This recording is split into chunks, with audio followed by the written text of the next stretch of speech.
제목 말로만 부르짖는 신뢰.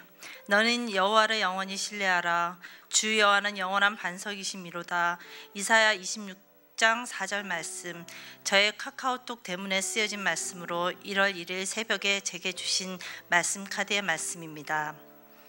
이번 달부터 주일 말씀은 제가 달려온 9개월의 삶을 되짚어보게 하셨고, 또 특히 이번 주 말씀은 저에게 찔림과 선택에 대해 더 깊이 묵상하는 시간이었습니다.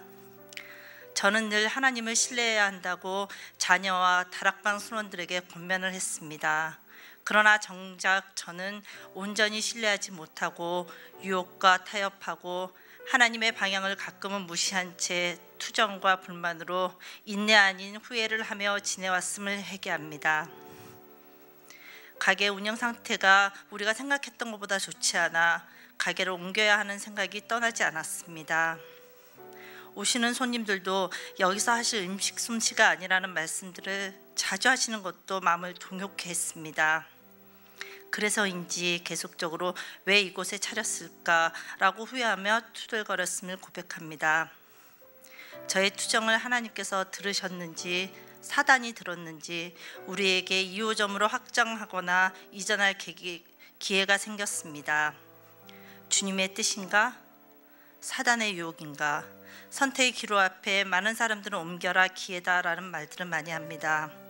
가게가 좀 잘 되는 날에는 하나님이 가지 말라고 하시나?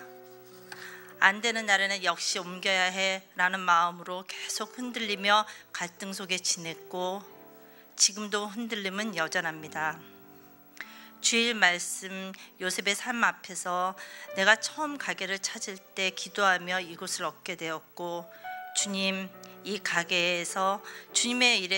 가게를 주님의 일에 사용받게 하소서라고 소망했음이 기억이 났습니다. 기억이 잊혀지기보다는 금전적인 문제 앞에서 순간순간마다 흔들리며 하나님의 뜻을 분별하기보다는 유혹의 손길에 먼저 마음이 가는 것입니다. 작은 것에 충실하면 큰 것으로 주시는 하나님, 인내가 필요함은 하나님 뜻을 행한 후에 약속하심을 받기 위함이라는 말씀이 저에게 크게 다가옵니다. 다락방도 가게에서 하고 있고 여러 상황이 여유치 않음에도 무리하여 옮기거나 확장하려는 마음이 하나님의 뜻이 아니심이 느껴져 옵니다. 그럼에도 순간 다가오는 유혹을 뿌리칠 수 없는 나의 연약함과 죄성을 회개합니다. 주님은 우리에게 선하고 좋은 길과 평안함을 주시려 하심을 온전히 신뢰하기를 소망합니다. 먼저 말씀과 기도로 하나님의 뜻을 분별해야 함을 다시 마음에 새깁니다. 지금의 고난과 선택이 주님의 뜻 안에서 신뢰받는 자로 설 수 있는 계기가 되게 하실 것을 믿습니다.